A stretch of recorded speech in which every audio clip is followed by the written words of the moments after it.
ഓം ഗുരുർബ്രഹ്മ ഗുരുർവിഷ്ണു ഗുരുർദേവോ മഹേശ്വര ഗുരുസാക്ഷാൽ പരം ബ്രഹ്മ തസ്മൈ ശ്രീ ഗുരവേ നമഃ.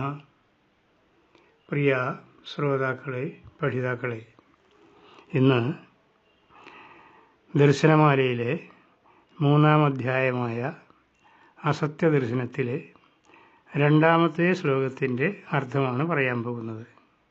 ശ്ലോകം: മനസോനന്യയാ സർവം കൽപ്യതേ വിദ്യയാ ജഗത് വിദ്യയാ സൗലയം യാതി തദാലേഖ്യമിവാഖിലം.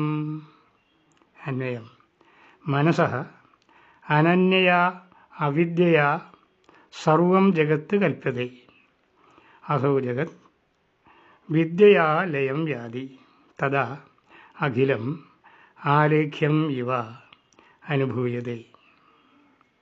അർത്ഥം: ഈ ജഗത്ത് മനസ്സിലുള്ള അനന്യയായ അവിദ്യയാൽ കൽപ്പിക്കപ്പെടുന്നതാകുന്നു. എന്നാൽ വിദ്യയുടെ ഉദയത്തിൽ അത് ലയം പ്രാപിക്കുന്നു. അപ്പോൾ എല്ലാം ഒരു ചിത്രം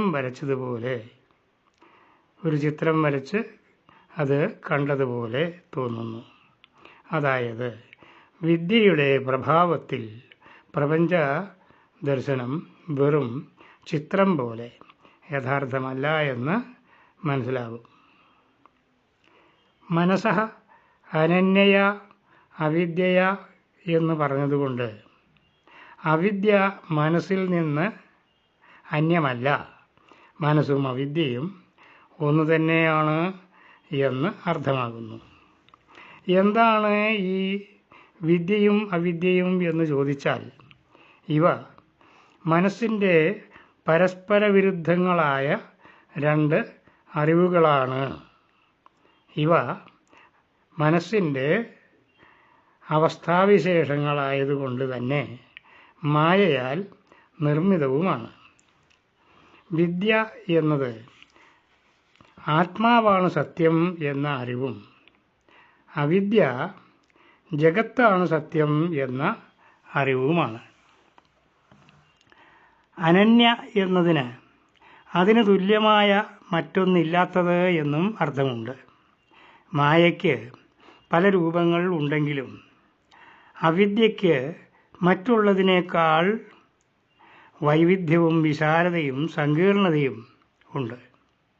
ബ്രഹ്മാവ് മുതൽ അണുക്രിമി വരെ അവിദ്യയിൽപ്പെട്ടതാണ് എന്ന് പുരാണങ്ങൾ പറയുന്നുണ്ട്. 4 വേദങ്ങളും അവിദ്യാകൽപിതമാണെന്നാണ് വേദാന്തപക്ഷം. ഗീതയിൽ ഭഗവാൻ അർജുനനോട് പറയുന്നു: ത്രൈഗുണ്യ വിഷയാ വേദാ നിസ്ത്രൈഗുണ്യോ ഭവാർജുന. ത്രിഗുണങ്ങൾ എന്ന് പറയുന്ന സത്വം, രജസ്, തമസ് എന്നീ ഗുണങ്ങളെ അടിസ്ഥാനമാക്കിയാണ് ഈ മായാപ്രപഞ്ചം സൃഷ്ടിക്കപ്പെട്ടിട്ടുള്ളത്. ത്രൈഗുണ്യ വിഷയാവേദ എന്ന് പറഞ്ഞാൽ വേദങ്ങളിലെ പ്രതിപാദ്യ വിഷയങ്ങളെല്ലാം ഈ മായാപ്രപഞ്ചവുമായി ബന്ധപ്പെട്ടിട്ടുള്ളതാണ്. വേദങ്ങളിൽ പറയുന്ന ഇന്ദ്രാദി ദേവന്മാരും അവരെ സങ്കല്പിച്ചുകൊണ്ടുള്ള പ്രാർത്ഥനകളും യാഗങ്ങളും മറ്റു കർമ്മങ്ങളും എല്ലാം അവിദ്യാജടിലമാണ്. ഉപാസിക്കപ്പെടുന്ന ദേവതകളാകട്ടെ കാമക്രോധാദി വികാരങ്ങളുള്ളവരും സ്വന്തമായ ഇഷ്ടാനിഷ്ടങ്ങളോടുകൂടിയവരുമാണ്. ഈ ദേവന്മാരുടെയും ദേവിമാരുടെയും കഥകൾ പറയുന്ന പുരാണങ്ങളും അവിദ്യയെ തന്നെ അല്ലേ പ്രചരിപ്പിക്കുന്നത്? നരകവും സ്വർഗവും 14 ലോകങ്ങളും യക്ഷകിന്നര കിംപുരുഷ സിദ്ധഗന്ധർവാദി ഉപദേവന്മാരും അസുരന്മാരും രാക്ഷസന്മാരും സർവ്വതും ഉണ്ടെന്ന് വിശ്വസിക്കുന്ന ഒരു കാലമുണ്ടായിരുന്നു. ഇപ്പോഴാകട്ടെ അവരിൽ വിരലിൽ എണ്ണാവുന്ന ചിലരെ മാത്രം ക്ഷേത്രങ്ങളിലെ പ്രതിഷ്ഠകളായും ചില മന്ത്രവാദികളുടെ സേവാമൂർത്തികളായും നിലനിർത്തിപ്പോരുന്നു. ഇതെല്ലാം അവിദ്യയുടെ ഒരു ഭാഗം മാത്രമാണ്.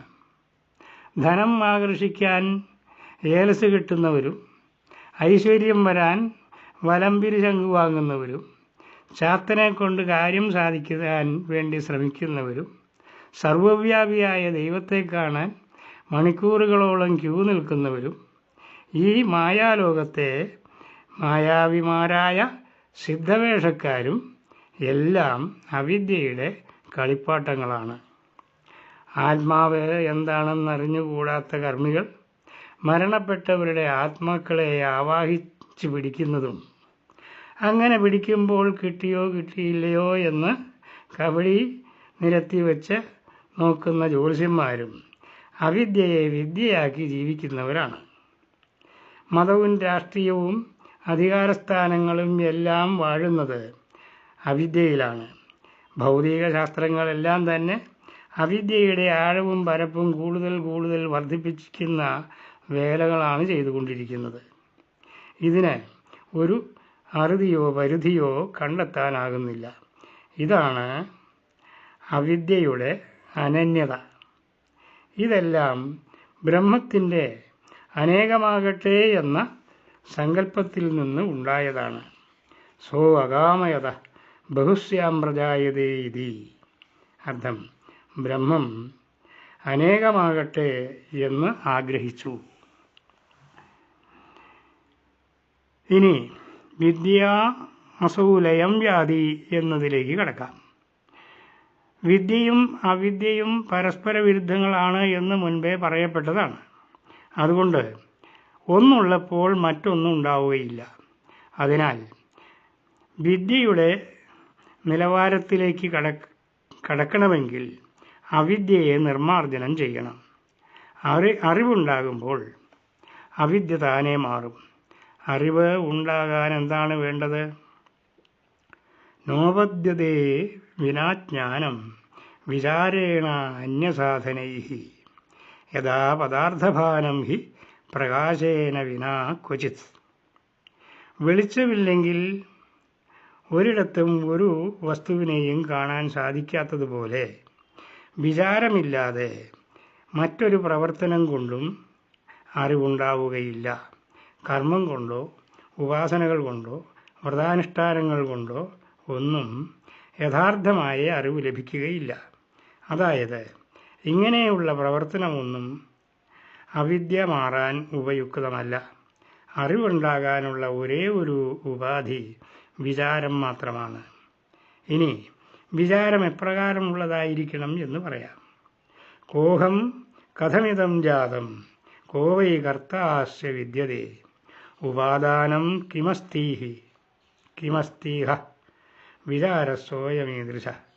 അർത്ഥം, ഞാൻ ആരാണ്? ഈ പ്രപഞ്ചം എന്താണ്? ഇതെങ്ങനെ ഉണ്ടായി? ആരാണിതിൻ്റെ കർത്താവ്? എന്താണിതിൻ്റെ കാരണവസ്തു? ഇങ്ങനെയെല്ലാമുള്ള ചിന്തകളെയാണ് വിചാരം എന്ന് പറയുന്നത്. നാഹം ഭൂതഗണോ ദേഹോ നാഹം ചാക്ഷഗണസ്തഥാ ഏതത് വിലക്ഷണ കശ്ചിത് വിചാരസ്വയമീദൃശ. അർത്ഥം, ഞാൻ പഞ്ചഭൂതങ്ങളാൽ നിർമ്മിക്കപ്പെട്ട ഈ ദേഹമല്ല, ഞാൻ ഇന്ദ്രിയങ്ങളുമല്ല, ഞാൻ ജഡമല്ല, ചൈതന്യമാണ്. പഞ്ചഭൂതങ്ങളും അവയാൽ നിർമ്മിതമായ ദേഹമോ ഇന്ദ്രിയങ്ങളോ ആകാൻ അതിനാൽ ഇടയില്ല. ഇപ്രകാരമുള്ള വിചാരമാണ് ഉണ്ടാകേണ്ടത്.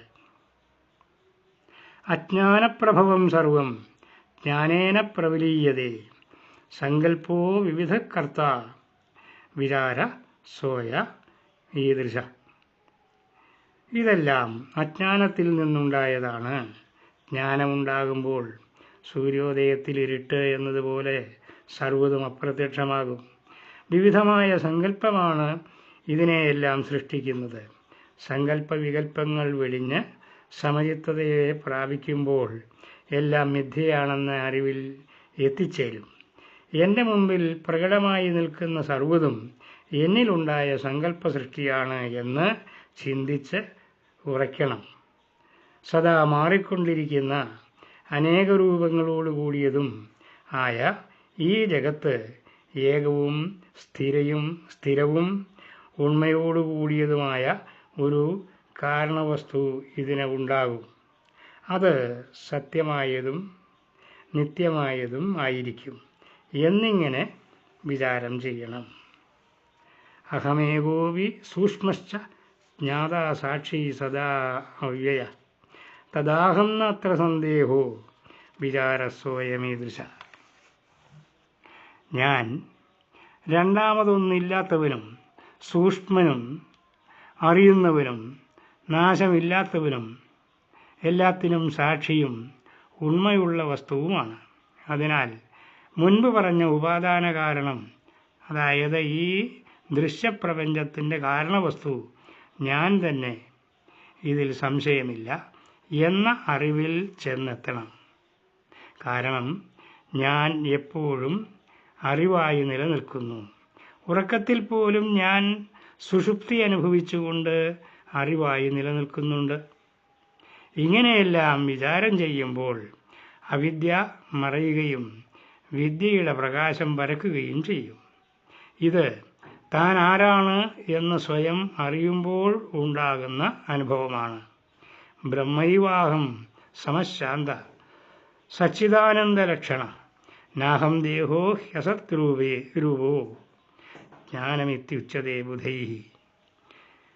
ബ്രഹ്മൈവാഹം, ഞാൻ ബ്രഹ്മം തന്നെയാണ്. സമശാന്ത, യാതൊരു വിഷമാവസ്ഥയും ഇല്ലാത്തവനും ശാന്തനുമാണ് ഞാൻ. സച്ചിദാനന്ദ ലക്ഷണ, ഉണ്മയും ജ്ഞാനവും ആനന്ദവുമാണ് എൻ്റെ ലക്ഷണം. ന അഹം അസത് രൂപദേഹ, സത്തയില്ലാത്ത ഈ രൂപമായ ഈ ദേഹം ഞാനല്ല. ബുധൈഹി ഇതി ജ്ഞാനമുച്യതേ, അറിവുള്ളവർ ഇതിനെയാണ് ജ്ഞാനം എന്ന് പറയുന്നത്. അതായത് ഞാൻ ദേഹമാണ് എന്ന വിചാരത്തെ നിശേഷം വെടിഞ്ഞ് ഞാൻ ബ്രഹ്മമാണ്, അഹം ബ്രഹ്മാസ്മി എന്ന ഭാവം ഉൾക്കൊള്ളുന്നതിനെയാണ് അറിവ് എന്ന് പറയുന്നത്. തദാലേഖ്യമിവാഖിലം, അപ്പോൾ ഇതെല്ലാം ചിത്രം വരച്ചതുപോലെയാകുന്നു. പ്രപഞ്ചം സങ്കല്പകൽപ്പിതവും ജഡവും മിഥ്യാദർശനവുമാണ് എന്ന് ഉള്ള അറിവിൽ അഥവാ വിദ്യയിൽ നിലകൊള്ളുന്നവൻ ചിത്രം പോലെ കാണുന്നു എന്ന് പറയുന്നതിൻ്റെ അർത്ഥം ഒന്നുകൂടി വ്യക്തമാക്കാം. തെറ്റിദ്ധാരണ മൂലം കയറിനെ സർപ്പമായിട്ട് ദർശിക്കുന്നവൻ അത് ഒരു ജീവനുള്ള വിഷജീവിയാണ്, അതിൻ്റെ ദംശനമേറ്റാൽ മരണമുണ്ടാകും എന്നും മറ്റും ചിന്തിച്ചാണ് ഭയപ്പെട്ടത്. അത് വെറും ഒരു കയറിൻ്റെ കഷണമാണ് എന്ന് ബോധ്യപ്പെട്ടപ്പോൾ ഭയവും തന്മൂലമുണ്ടായ ഓടി രക്ഷപ്പെടണമെന്നുള്ള ശ്രമവും പോലുള്ള പ്രതികരണങ്ങളും എല്ലാം ഇല്ലാതായി. അതുപോലെ ഈ പ്രപഞ്ചത്തിലുള്ള സർവ്വതും സങ്കല്പകൽപ്പിതമായ സ്വപ്നതുല്യമാണ് എന്ന് ബോധ്യമാകുമ്പോൾ ഇതിനോട് ബന്ധപ്പെടുത്തി മനസ്സിൽ ഉണ്ടായ കാമക്രോധാദിയായ സർവവികാരങ്ങളും മോഹങ്ങളും അസ്തമിക്കും.